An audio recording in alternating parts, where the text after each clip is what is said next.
Hi, I'm Nyla, and this is the story of how my family turned me into their help. At my parents' anniversary dinner, my sister stood up, raised her glass, and called me the family maid. Then she poured a bowl of soup over my head while everyone laughed. My own mother told me not to ruin the night. They thought I'd stay quiet, like always. But when my husband walked in and showed them the truth they'd buried for years, the laughter stopped. Tell me, what would you do if the people you loved most treated you like a servant in your own bloodline? It was almost midnight when my phone buzzed on the nightstand. I thought it might be one of Thorne's late work messages, but when I picked it up, I saw the group text. Family dinner, 45th anniversary, Saturday, 6 p.m., Riverbend Hall. RSVP ASAP. The message came from my sister, Callista. I scrolled through the list of names she tagged: Mom, Dad, a handful of cousins, her husband, and at the bottom, the generic phrase, others. My name wasn't there. No, Nyla. No, you. Just others. I stared at it for a while, that little digital omission, and felt the same dull ache I'd felt since I was old enough to read my own name. Growing up, I'd learned that being forgotten was easier to explain than being unwanted. I could already hear Callista's voice if I mentioned it. Don't be dramatic, Nyla, you're in the group. What's the problem? Thorne came out from the bathroom, toothbrush still in his mouth. What's wrong? He asked. Nothing, I said too fast. Family thing. He leaned on the doorway, half smiling. Your family things always end with you coming home quiet and me pouring wine. I laughed softly but didn't answer. My mind was already spinning through excuses. Maybe she sent it late because she was busy. Maybe she thought I wouldn't come anyway. Maybe this year would be different. Sleep didn't come easily that night. I kept seeing the gray text bubble glowing on my phone screen, and I told myself not to take it personally. By morning, I'd convinced myself it was just an oversight. That's what families do, right? They forget, they forgive, they start again. Saturday came too soon. I spent the morning answering emails from the foundation, pretending I wasn't nervous. The rain outside Portland had stopped just long enough to leave everything smelling like wet cedar. Thorne offered to come with me again, but I waved him off. It's just a dinner, I said. I'll be fine. He gave me that look, half skeptical, half protective. You sure you don't want backup? I don't need backup, I replied, though my chest tightened a little when I said it. As I drove toward the riverfront, the city faded into soft lights and quiet streets. The venue, Riverbend Hall, was one of those places with big wooden beams and wide windows that made every sunset look like a painting. When I stepped inside, laughter hit me like a warm wave, familiar but not meant for me. A cousin I barely recognized spotted me first. Oh, you made it, she said, her tone more surprised than welcoming. She hugged me quickly, eyes darting around as if checking who else had seen me arrive. Yeah, I said, smiling. Wouldn't miss it. No one else came over. Callista was near the head of the long banquet table, radiant as always in something designer and glittering. Mom and Dad were beside her, faces glowing under the chandelier light. A waiter motioned toward the empty seat at the far end. I followed him, heels clicking too loudly against the floor. My chair was beside the hallway to the restrooms, half hidden behind a large fern. I could smell disinfectant every time someone opened the bathroom door. Of course, I thought. Of course that's where I sit. I took my place quietly, smoothing my black dress over my knees, trying not to look at the perfectly curated centerpieces or the laughter rolling down the table from Callista's end. From where I sat, they looked like a painting, warm, connected, whole. I was in the frame but out of focus. A waiter poured water for the others first. When he reached me, the pitcher was empty. Be right back, he whispered. He didn't return. I could hear bits of conversation drifting my way. Didn't think she'd show this year. Well, she's been busy, right? Busy or just keeping secrets. I kept my face still, my smile polite, like muscle memory. Inside, I was cataloging every detail. The laughter that didn't reach me, the absence of my name on the seating card, the distance between my chair and theirs. Mom raised her glass at one point, calling out, "To family." Everyone echoed her. I did too, though my voice barely reached my own ears. By the time appetizers came, the noise in the room had blurred into one constant hum. I glanced toward Callista. She was leaning close to Mom, whispering something that made them both laugh. I'd seen that image my whole life, her shining, me shadowed. I tried to remind myself I was no longer the same quiet kid who stayed behind to wash the dishes while everyone else talked about futures I was never invited into. I had built my own name, my own company, my own peace. Still, sitting there, I felt 12 again. Maybe families never really change.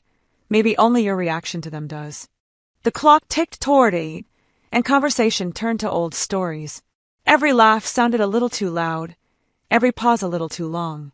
I checked my phone, one unread message from Thorne. How's it going? Need me to come rescue you? I typed back, not yet, then deleted it. When dessert menus were handed out, I reached for the pitcher of water at the far end. It was light, empty. I shook it gently, hoping for at least a few drops.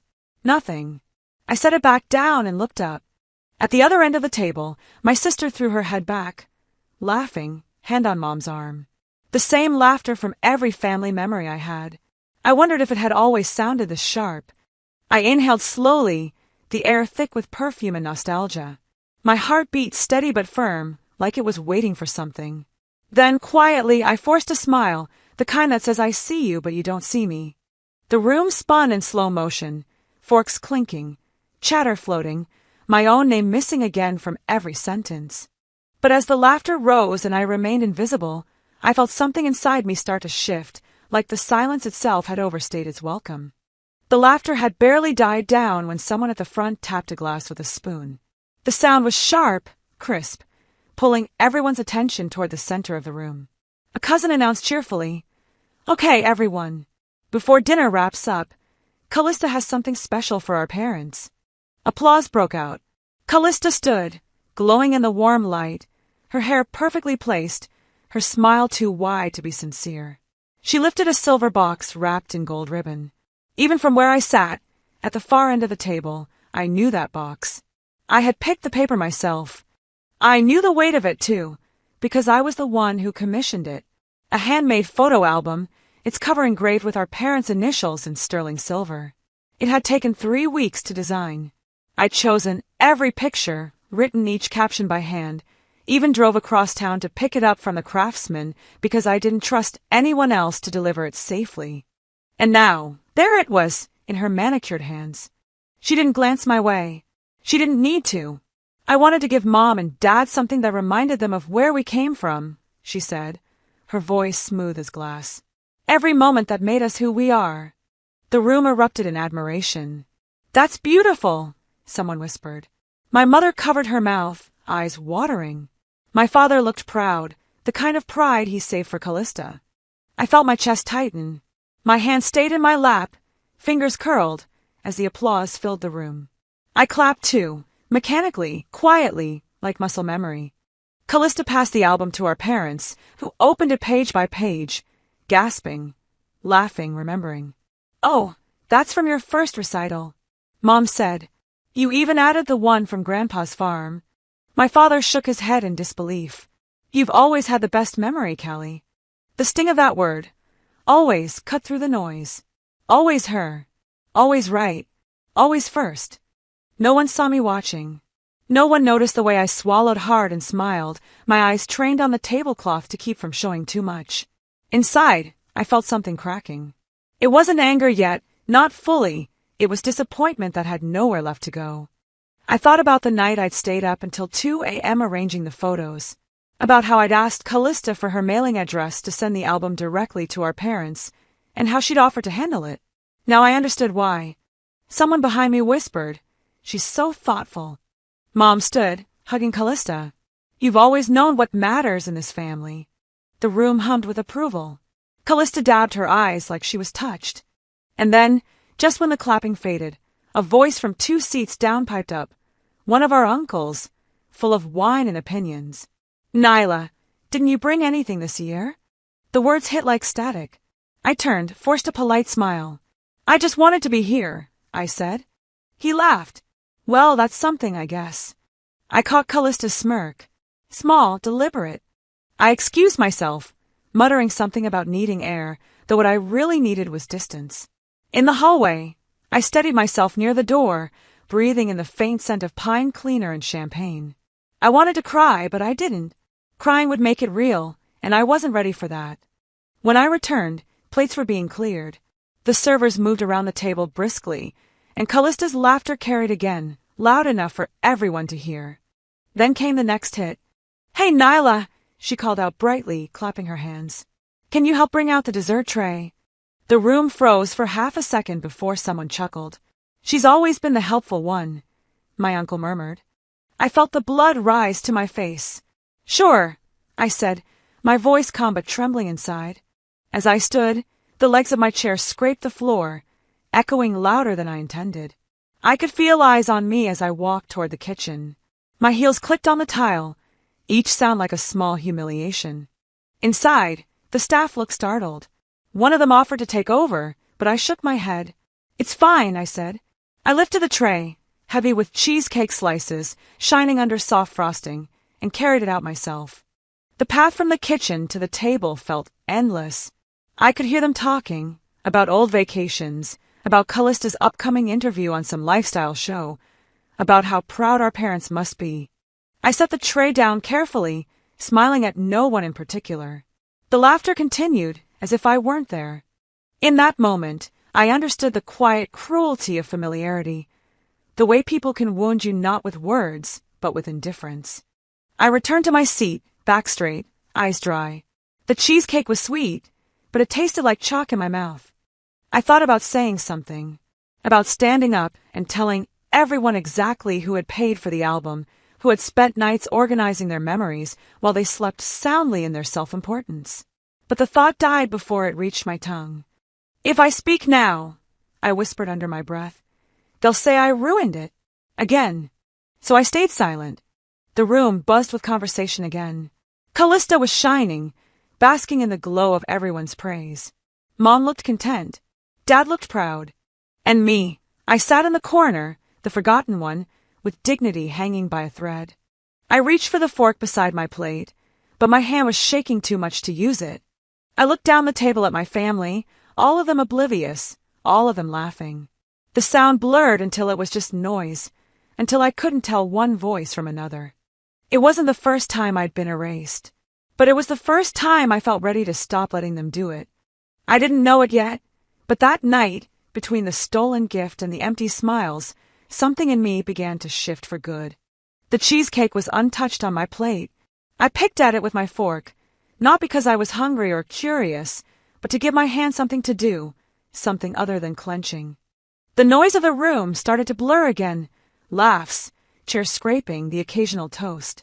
Somewhere between the end of dessert and the start of small talk, people began drifting out to the patio for coffee and air. The transition was slow, casual, like smoke curling into another room. I followed, needing the space more than I wanted to admit. The air outside was cooler than I expected. Spring in Portland could never make up its mind. I leaned against the wooden railing, hoping no one would notice I hadn't said much all evening. But of course, someone did. A voice, soft and friendly, came from behind me. "Hey, Nyla. Good to see you. How's work?" I turned. A cousin, Shannon, I think. We'd never been close. She was the kind that remembered birthdays and forgot context.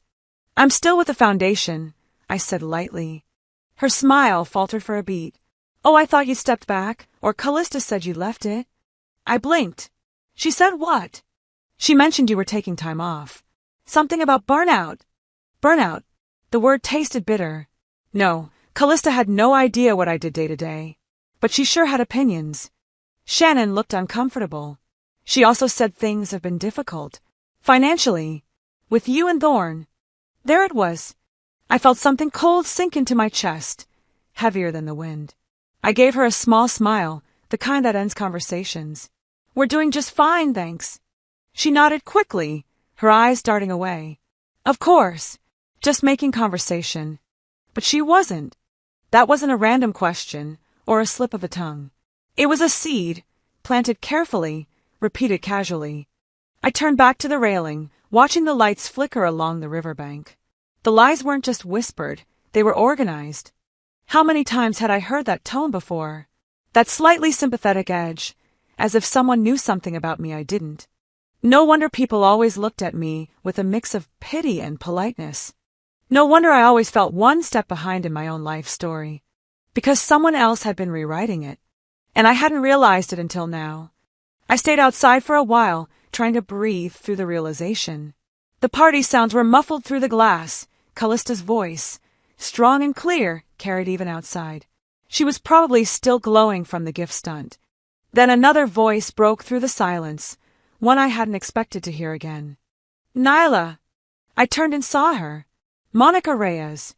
Monica had been my best friend in elementary school before her family moved away. We'd lost touch, only occasionally liking each other's photos on social media. She looked exactly the same. Sharp eyes, warm smile, always seeing more than she let on. Monica, I breathed, surprised. I didn't know you'd be here, she said, stepping closer. I almost didn't come. I'm just in town visiting my sister. We hugged briefly, and she looked at me, her gaze searching. I saw what happened in there, the dessert thing. That was brutal. I shrugged. It's fine.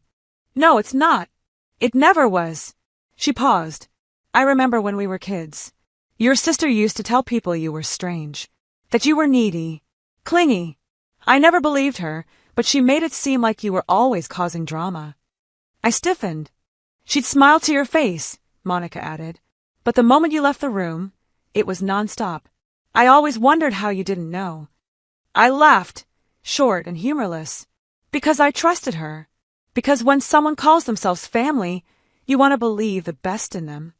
Monica nodded slowly. You deserve better. You still do. We talked for a little while longer, catching up in the thinnest sense of the word. Then she hugged me again, and I watched her disappear into the night like a memory. Back inside, the lights felt too bright. The warmth of the party had turned into a glow that felt staged. As I walked past the crowd back toward my seat, I caught a glimpse of Callista standing by the bar, surrounded by people. Her laugh rang out again, clear, loud, effortless. She tilted her head back, wine glass in hand, perfect as always. And that's when something in me cracked open, not like a snap, but like the quiet, clean split of ice beginning to thaw. This wasn't about tonight. This was about the time she told Mom I'd lost my scholarship because I was lazy, when in fact I had taken a year off to take care of Mom after her surgery. It was about her telling Dad that Thorne only married me because I needed saving. It was about the constant erosion of trust, the way she painted my life in dull colors while polishing her own. Callista didn't just want to shine. She needed me dim to do it. And I had let her. I stood there, surrounded by voices that had never fully heard mine, and realized I wasn't angry anymore. I was done. But I wasn't walking away this time. Not yet. If she wanted to build a stage, fine. I could set the lights. When I walked back inside, the air felt heavier than before, like the walls themselves were holding their breath. The clinking of glasses, the small laughter that used to blur into background noise, it all sounded sharper now. I wasn't walking back to my seat as the same woman who had left that table. Monica's words were still echoing somewhere deep inside me, mixing with years of swallowed hurt. I took my seat quietly. No one noticed. Thorne looked up from the far end of the table, our eyes meeting just long enough for him to see it, the shift. The softness was gone. He didn't smile this time. He only gave a small nod, the kind of look that said, I see you. Someone called for a toast. A waiter refilled glasses, and a hush settled as my father cleared his throat to say a few words. His voice, steady and rehearsed, filled the room about as easily as the champagne bubbles rising in every glass. He talked about marriage, about lasting love and family values, and I almost believed him until Callista decided to open her mouth. Well, she said, louder than she needed to, we can't forget our very own family maid. Always so helpful. Right, Nyla? The sound of my name hit me like a pin drop in a cathedral. It took a heartbeat before I realized she was talking to me. Another heartbeat before the laughter came. Soft at first, then trickling around the table like a cruel wave. Someone muttered, Well, she has always been handy, and my father chuckled as if it were harmless. My mother smiled nervously, eyes flicking around to gauge the reaction. I froze. I didn't feel anger yet. Not quite. What I felt was a slow unraveling, a quiet, deep sting that spread through my chest like ink and water. Every muscle in my body wanted to move, but none of them obeyed. I could feel the eyes, the pity, the amusement. My sister looked satisfied, leaning back with that little grin she wore when she knew she'd hit the mark. That wasn't a joke, I thought. That was a statement. My mind replayed the words again and again, family Maid. It wasn't about tonight. It was about all the years before this one. The birthdays where I cleaned the mess while everyone else posed for photos. The holidays when I did the cooking because you're good at it, Nyla. The favors, the errands, the way they praised my reliability while quietly using me to patch every hole they made in their perfect image. I glanced around the table. Nobody spoke. Nobody stopped her. Their silence was consent, as it always had been. The sound in my ears changed, muffled, thick. The laughter slowed, faded. I heard my own breathing, steady and deliberate, and beneath it, a thought that felt heavier than anything else. They'll never stop unless I do. Thorne's hand was on his wine glass, fingers tight around the stem. He looked at me again. His jaw flexed slightly, the smallest sign of restraint. I knew that looked too well. He wanted to defend me. He always did, but I shook my head once, barely moving. Not this time. If I let him fight for me now, they'd only add another line to their story. Poor Nyla, her husband always steps in. No, I needed this one to belong to me. Callista was still smiling, enjoying the little stage she'd built. Come on, lighten up, she said, pretending it was harmless fun. You know I'm kidding. I took a slow sip of my champagne. It tasted bitter. Of course, I said evenly, my voice quiet enough to make her lean forward. I'm just surprised you remember my name long enough to use it in a sentence. Her smirk faltered, just slightly. Dad cleared his throat, uneasy. Now let's not turn this into... I'm fine, Dad, I said, cutting him off gently. Perfectly fine. And I was in a strange way. For the first time in years, I felt something steadier than embarrassment, control. I let the silence sit for a moment, heavy and uncomfortable. Then I raised my glass. My hands were steady now. To knowing your place, I said softly, letting the words settle across the table. And deciding when it's time to change it. The laughter that followed was awkward, forced. Someone coughed. A fork clattered. Callista rolled her eyes. You're so dramatic. I smiled, calm. Maybe. Or maybe I've just been listening too long. Mom's lips parted like she wanted to say something, but she didn't. The same way she hadn't when I was 10, and Callista told her friends I was adopted. Or when I was 20, and she spread stories about how I couldn't keep a job. The same quiet endurance, her version of love. I set my glass down and folded my napkin, slow and deliberate. The noise in the room swelled again, desperate to return to normal, but the edges were frayed now. They felt it too, the shift. Across the table, Thorne's expression softened into something between pride and warning. Are you sure? His eyes seemed to ask. I was. I caught my sister's gaze one last time. You've always been the center of attention, I said, my tone steady. But you should be careful what you say when the lights are this bright. People might start to see the cracks. Her face stiffened, the first flicker of discomfort all evening. I stood up to refill my glass, though it was still half full. The motion was slow, intentional, the kind of calm that unnerves people who expect you to break. When I sat back down, no one dared to look directly at me. Mom whispered, Nyla. I smiled at her, gentle, distant. It's okay, Mom. Really. I'm just tired of pretending things don't hurt when they do. And that was it. No shouting, no tears, just a quiet declaration that hung in the air like smoke. They tried to laugh it off again because laughter was easier than guilt.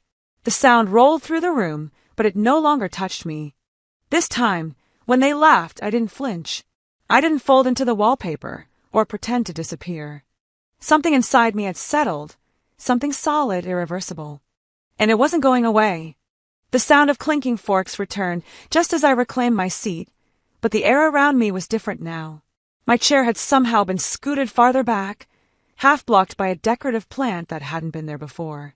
Or maybe it had, and I just hadn't noticed. Either way, no one said a word. No one made room. I sat anyway, chin high, spine straight. Thorne glanced toward me, his eyes steady, unreadable, but the tension in his jaw told me he was still holding back what he wanted to say. I was holding something back too, only I didn't quite know what it was yet. Dessert plates began to make their way around the table. Cheesecake with raspberry drizzle. Someone joked about the calories. Someone else laughed too loud. The night was trying to return to normal.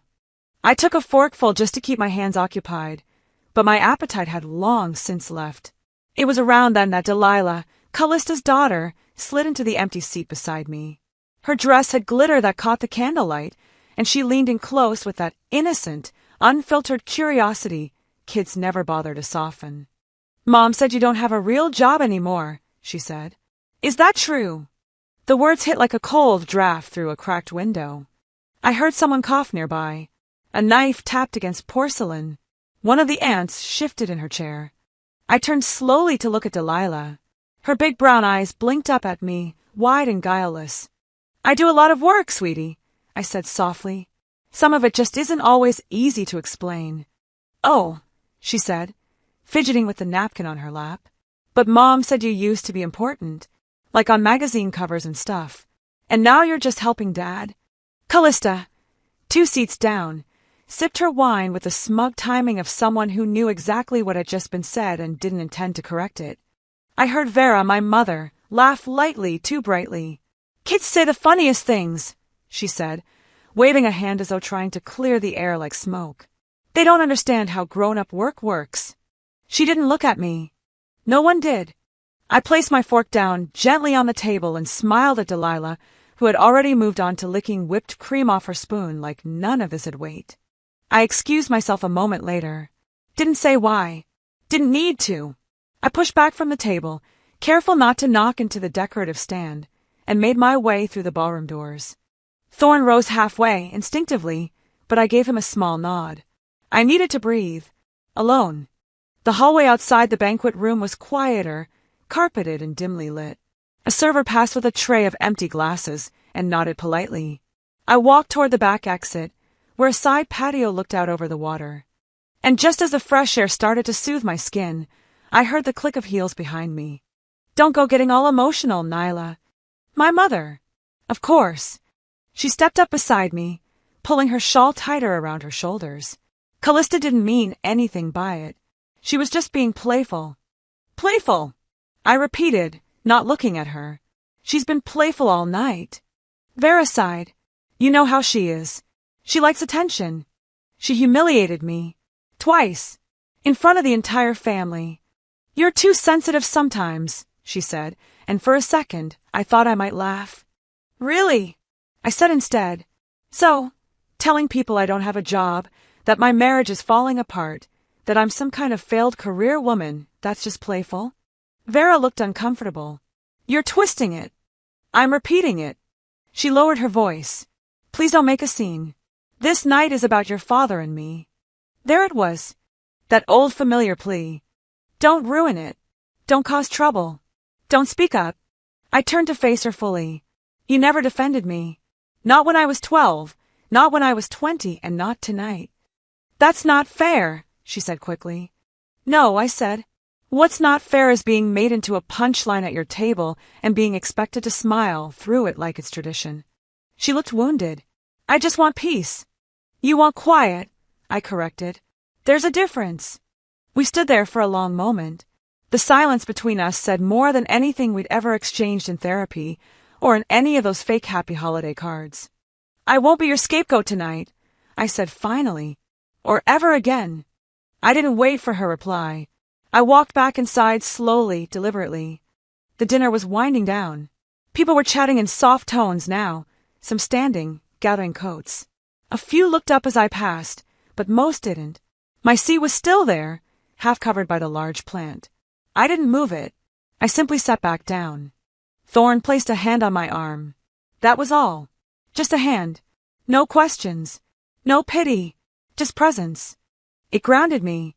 Callista was deep in conversation with a family friend, her voice animated, her glass refilled. Her laugh hadn't lost a single beat. But mine had, and I wasn't interested in getting it back.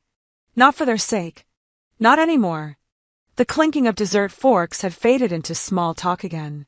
People were leaning back in their chairs, lazy with sugar and wine. Someone asked for decaf. Someone else suggested another toast. The rhythm of the room returned to that shallow hum that family's master, noise that hides everything real underneath. I was ready to leave.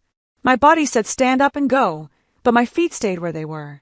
The last course had been cleared away, and I could almost hear the gears turning in Callista's head, searching for her next performance. It came, as always, from the people who thought they owned the stage. My father raised his glass. His cheeks were flushed, his tie loosened. "Before we call it a night," he said, smiling proudly, "I just want to say how proud I am of all my girls. Even Nyla here, she had to borrow from the family once, but look at her now." The laughter that followed was light, almost friendly. Almost. I froze. The word borrow hit like a brick. Borrow? No, that wasn't what happened. I had paid their mortgage when the bank threatened foreclosure. I had covered their debts quietly, told them they didn't have to pay it back. They had cried and promised they'd never tell anyone. And now it was a story of me owing them. A few guests turned to glance at me. Smiles tightened, pity blooming in their eyes. That sting, familiar, acidic, crept up my throat again. Callista laughed softly. "Oh, come on, Dad. Don't embarrass her." My mother murmured something about how it's good to be generous, as if to soften it. I wanted to correct him, to say you remember it wrong, but I could feel the trap already set. If I defended myself, I'd look defensive. If I stayed quiet, I'd look guilty. I felt my nails press into my palm under the table. The metal of my ring cut slightly against my skin, a quiet reminder that I still existed in this room, even if they wanted to erase me. The waiter entered, wheeling in a tray with the last course, bowls of soup for those who wanted something warm before leaving. I didn't, but Callista did. She stood, smiling too brightly, ladled herself a bowl, then another. "Anyone else?" she said sweetly. Her eyes met mine, and the corners of her lips curved. She walked toward me. The whole room seemed to shrink to the space between us. "Here, Nyla," she said in a tone sugary enough to rot teeth. "Let me serve you for once." I opened my mouth to say no, but before I could form a word, she tilted her wrist just enough. The soup didn't splash, it poured. Smooth, deliberate, slow enough for everyone to understand it wasn't an accident. The liquid wasn't hot anymore, but the humiliation burned through me just the same. My breath caught. The sound of the bowl hitting the floor was sharp and final. "Oops," Callista said softly, her face frozen in mock innocence. Butterfingers. No one moved. Not the guests. Not the servers. Not even my parents. A fork clinked against a plate. Somewhere, a glass toppled slightly, catching the light. My mother's hand flew to her mouth. "Callista," she whispered. My father frowned but didn't stand. "That's enough." His voice was thin, a paper barrier that tore with the slightest wind. The waiter stepped forward hesitantly, towel in hand, but stopped when Callista waved him off. Thorn didn't move either, not yet. He looked at me, eyes locked on mine, as if waiting for a signal. Soup slid from my hair to my shoulder, dripping onto the sequined tablecloth. I could feel every stare like a spotlight, every breath in the room suspended. And I did nothing. Not yet. I took one slow breath, my hand steadying on the edge of the table. The air smelled faintly of onions and garlic and shame. Inside, though, something colder than fury settled in, a kind of stillness that felt powerful. They thought this was the worst they could do. They had no idea what was coming. I stood slowly. The chair scraped against the marble floor, loud in the silence. I didn't look at anyone. I didn't say a word. I simply reached for the napkin, dabbed at my arm, and dropped it on the table. Then I turned and walked out. No crying, no yelling, just presence. The hallway outside was quiet except for the muted clatter of dishes behind the door. I could still feel the soup clinging to my hair, sliding down my neck, cold now but burning at every nerve it touched. Thorn was already waiting there. His jaw was clenched tight enough to crack a tooth, his hands and fists at his sides. He started to speak, but I touched his arm first. "Not yet," I said. His breath came out uneven. "You shouldn't have to." "I know," I said. "But they need to see what happens when someone like me stops apologizing for existing." I walked past him toward the restroom, my heels clicking on the tile like a clock counting down. Inside, The mirror reflected a woman who didn't look broken, just tired. I peeled off the wet dress carefully. The faint smell of broth made me want to laugh. Even humiliation had a scent now. I opened the garment bag I kept in the back seat of my car earlier that evening. A habit. A precaution. I always carried a backup because some part of me had known something like this might happen. I changed into a simple navy dress, clean and dry. My hair, I combed back and twisted neatly. I wiped the makeup that had smeared under my eyes and reapplied a single swipe of lipstick. When I looked up again, I saw myself, not the version they had built, not the quiet sister who stayed in the corner. Just me. I straightened my shoulders and stepped back into the hallway. Thorne was waiting, still burning with silent anger. He looked at me, confused at first by the calm on my face. "You're really going back in there?" "Yes," I said, "but not to argue." He frowned. "Then what for?" "For clarity." I smiled, small, deliberate. Because now, they had given me the final piece I needed. The air was still as I re-entered the banquet hall. The music had faded to a low instrumental hum, and most guests were seated again, sipping their drinks or pretending not to notice the fact that I had vanished in a soup-stained dress and returned crisp, composed, and dry.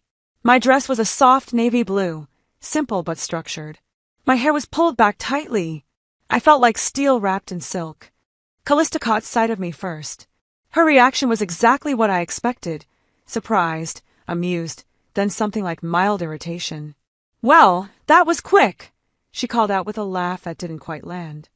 I didn't answer. Vera fidgeted in her seat, adjusting her napkin over and over.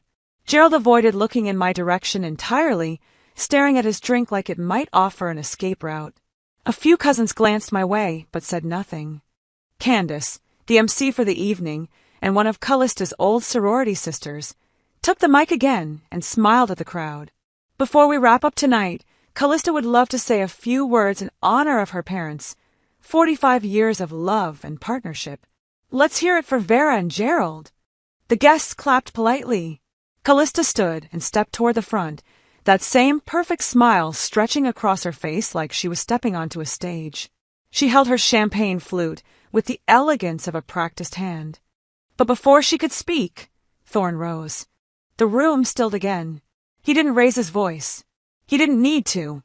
"Actually," he said calmly, "if you don't mind, I'd like to share something first." Callista blinked. "Oh, well. Just a short video," he added. "A little thank you to the family from the real sponsor of tonight's event."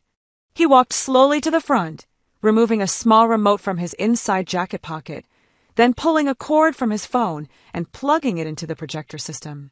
I remained seated, hands folded, face blank. My silence was the sharpest tool I had tonight. The lights dimmed slightly. The screen behind Thorne flickered to life. It began with footage from earlier that evening, restaurant security cameras, black and white, angled downward. They showed Callista gesturing dramatically to a waiter, pointing toward me with a smirk. Then another clip, Callista, alone at a table, speaking on the phone. Thorne had cleaned up the audio, raised the volume. Her voice rang out. "Honestly, it's just easier to make her think she's included. Give her something to do. She stays out of the way. She loves feeling useful." A murmur moved through the room like a ripple over glass. Someone gasped softly.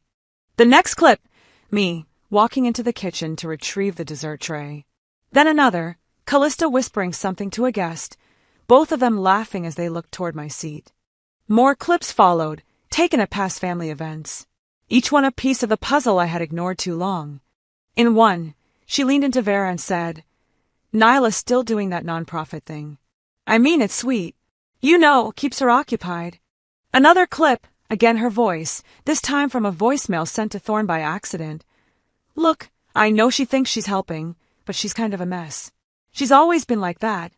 I felt nothing. Not anymore. The screen faded to black. The silence that followed wasn't stunned, it was ashamed.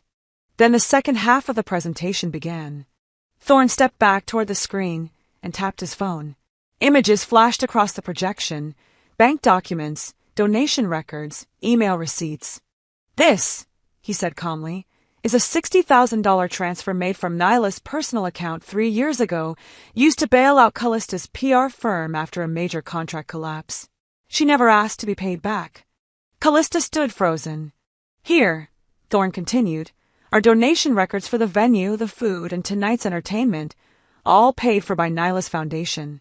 The official donor, Vera and Gerald Caldwell, according to the seating chart and thank you cards. But every check came from her. The room was silent. No politeaplos. No laughter. Delilah tugged gently at her mother's sleeve. "Mom," she said loudly enough for half the room to hear, "you said Aunt Nyla didn't help with anything." Callista's face cracked. Barely, but visibly. Gerald's eyes darted from the screen to me, then to the floor. Vera whispered, "We didn't know," but her voice was more reflex than remorse. "You don't need to explain," Thorne said, turning toward them. "You already did. On camera." Callista opened her mouth, but nothing came out. I remained seated, because for the first time in decades, I didn't have to defend myself. The truth had already done the heavy lifting. People shifted uncomfortably in their seats. No one dared to meet my eyes. Candace handed the mic back to Callista, who declined it with a shaking hand. The lights brightened slowly. A few guests started whispering. Some stood up, making polite excuses to leave. The facade had cracked. Finally, Thorne returned to his seat beside me. He didn't say a word. He didn't have to. I folded my hands in my lap again and looked across the table at my mother, whose face had turned ghostly pale. 4 years, they wrote a version of me that fit the role they needed. Helpful, humble, harmless. Tonight I rewrote the ending. And I didn't have to say another word. They all knew. And it was my silence that screamed the loudest. After the last slide faded and the lights returned to full brightness, there was a strange stillness, like the final breath before a storm. People blinked, as if adjusting not just to the light, but to the truth that had just been projected in front of them. No one moved. No one spoke. Thorne and I stood slowly. We didn't need to say anything. The message had already been delivered, and it had landed where it needed to. We walked toward the door together, step by step, calm. The room began to shift around us. A few guests murmured quick goodbyes. Some looked at the floor, others at their drinks. People avoided eye contact with me like I carried something contagious. Vera and Gerald were gathering their things when we passed them. My mother paused for a moment. She reached out, just slightly, as if she might touch my arm. But her hand hovered there, uncertain, suspended in the same fear of conflict that had always ruled her life. She didn't say a word. Neither did I. Gerald glanced at me once, his eyes flat. I thought maybe I saw regret there, or maybe he was just embarrassed. Either way, he looked away without apology. Delilah stood between them, holding her father's hand. Her little face scrunched with confusion, her eyes shifting between me and her mom. She didn't say anything either, but I caught it. That question forming in her young mind. Why would someone lie about someone they say they love? That question would stay with her longer than they realized. As Thorne and I neared the exit, a display near the entryway caught my eye. It hadn't been there earlier. A collage titled, 45 Years of Family, stood on an easel near the front door. Photos from decades past filled the frame. Black and white wedding portraits, grainy shots of childhood birthdays, Christmases lined with tinsel and matching pajamas. I stopped. There, in the middle row, was a more recent photo, the most recent family portrait taken 2 years ago at my parents' summer cabin. I remembered the day, clearly. I had arranged for the photographer, coordinated the schedule, even paid for the prints. But in this version, something was missing. Me. They had cropped the frame. My face was cut off, my arm just barely visible at the edge, as if I had been standing too close to the real family and accidentally made it into the shot. I stared at it, not with surprise.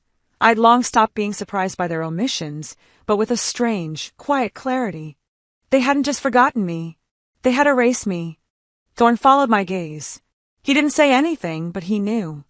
Near the hostess stand, beside the guest book no one had touched, lay a copy of the evening's seating chart, neatly printed, encased in a simple frame.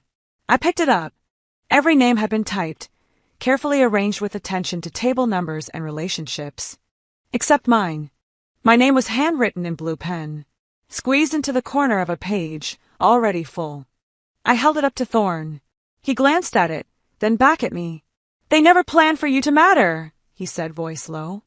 I nodded, and I finally believed them. I turned around and looked at what was left of the room.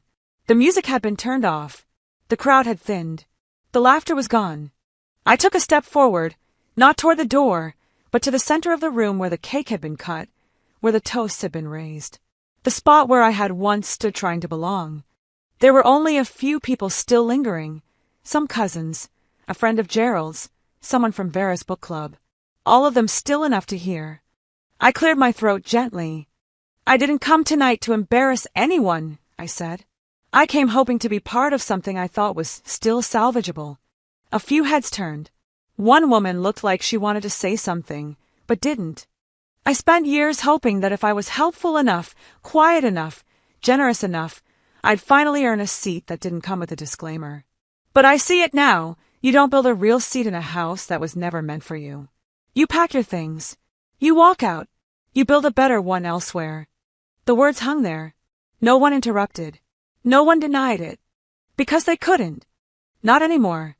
I looked at the frame seating chart still in my hand. My name, barely there. My place, never certain. I walked toward the door. On the table nearby was a small tray holding thank you cards and blank notes. I took one. Thorn pulled the car keys from his pocket without asking. He was ready. I scribbled a sentence on the note, folded it once, and tucked it under the seating chart. Then I laid them both on the guestbook table, careful and intentional. As I stepped into the night, the cold hit my skin like relief. I didn't shiver. The street outside the venue was quiet, only the distant sound of cars and the hum of a streetlight above us. I paused at the passenger door of Thorn's car, turned to glance one last time at the building behind me. I didn't feel sorrow. Not pity. What I felt was certainty. We got into the car without speaking. I could tell Thorn wanted to say something, but he knew I needed silence more than comfort. We pulled away slowly, the headlights washing over the gravel lot. The building behind us faded into the rearview mirror. The note I left behind said simply, "Consider this my final RSVP." The drive home was quiet, but it wasn't the heavy kind of silence anymore. It was the kind that gives you space to breathe. The city spread out beyond the windshield, streetlights shimmering on the wet asphalt, buildings stretching high but somehow feeling smaller than they used to. Portland looked different that night. Not cold, not gray, just honest. When we stopped at a red light, I noticed something glinting under the dashboard light. A small folded note sat on the edge, its corner catching the glow from the street. I picked it up, fingers trembling just slightly. Thorn didn't look at me. His hands were steady on the wheel, his eyes on the road. I opened it carefully. His handwriting was unmistakable, firm, all caps, like every word was meant to stand. "You gave them everything. You don't owe them anymore. Now give yourself what you've denied. Peace." I read it twice, maybe 3 times. The words didn't sting, they settled, like a truth that had been waiting too long to be said aloud. I folded it back and held it in my lap. I didn't cry. I didn't even sigh. I just sat there, finally feeling still inside my own skin. Thorn glanced over as we crossed the river bridge. "You okay?" "Yeah," I said softly. "For once, I think I am." He nodded, one hand reaching over to rest briefly on mine before returning to the steering wheel. We didn't speak again for the rest of the drive, but the silence wasn't empty, it was full of understanding. When we got home, the house felt warm, almost too quiet after the chaos of the night. I slipped off my shoes by the door, walked into the kitchen, and turned on one small light. The faint hum of the refrigerator was the only sound. Every moment from the past few weeks started to replay in my mind, clear and calm, like flipping through photographs one last time before putting them away for good. The text message with no name. The gift I'd chosen, stolen for someone else's applause. The soup, dripping down my neck. The laughter. The video. The silence that followed. It all felt distant now, like scenes from someone else's life. For years, I had let their words define me. Quiet, helpful, the one who doesn't mind. I thought strength meant staying calm no matter how deep the cut. But tonight had taught me something. Sometimes strength is standing up, walking away, and refusing to carry what isn't yours anymore. I didn't feel victorious, just clear. My phone buzzed on the counter. I already knew who it was before I picked it up. My mother. The message read, "I'm sorry you felt hurt tonight. Not I'm sorry for what we did. Not I see you now. Just you felt hurt, as if my pain were a misunderstanding." I stared at it for a long moment before hitting delete. Over the next few days, the fallout began quietly, like cracks spreading through a frozen pond. Thorne never mentioned the video again, but I saw the ripples in the world beyond our home. Gerald lost his board seat at the firm he'd proudly mentioned at every family event, restructuring, the news said, though I knew better. Thorne's company had pulled funding from 2 joint projects, the kind of decision that didn't need words.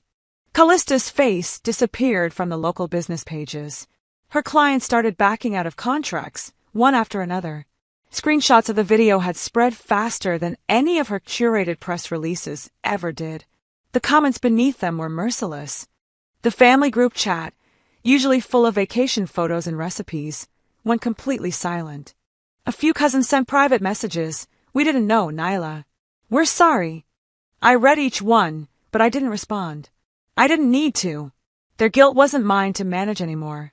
That weekend, I finally opened the box I'd been avoiding, the one sitting by the laundry room door since the night of the dinner.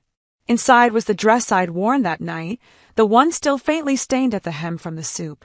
I lifted it out carefully, folded it once, and placed it into another box labeled "Do Not Return." On the lid I wrote, "This is not where I come from. This is where I stop." I sealed it, taped the edges, and carried it out to the garage. For a moment, I stood there with it, my reflection faint in the small window. Then I left it on a shelf and turned off the light. Back in the kitchen, Thorne was pouring wine into 2 glasses. "You sure you want to talk about it?" he asked gently. I shook my head. "No, I think I've said enough." He smiled faintly. "Good." We clinked glasses. The wine was deep and smooth, grounding. After dinner, I stepped outside to the patio. The night air was crisp, scented faintly with rain and cedar. Portland lights flickered in the distance, a soft reminder that the world outside my family still existed, and it was vast. I looked up. The clouds had cleared, just enough to show a few faint stars. For once, the quiet didn't feel lonely. I thought about the girl I used to be, the one who waited by the phone for apologies that never came, who tried to earn love that was always conditional. That version of me had finally gone quiet, too, but in the best way. I leaned on the railing, closed my eyes, and let the night breathe with me. Inside, Thorne was cleaning up, humming softly. The smell of lemon soap drifted through the open window. It was ordinary, simple, real, and it was enough. I turned my wedding ring once around my finger, then took a deep breath. The chapter was closed, not with revenge or noise, but with peace. For the first time in my life, I wasn't trying to fix anyone. I wasn't the maid. I was the thread. And without me, the fabric they clung to had finally begun to fall apart. Sometimes the people who share our blood believe that gives them permission to rewrite our worth. But dignity isn't something you ask for, it's something you claim. This story isn't just about revenge. It's about reclaiming space, voice, and truth. Have you ever been made to feel small by those who should have protected you? Share your story in the comments. I'm listening. And if this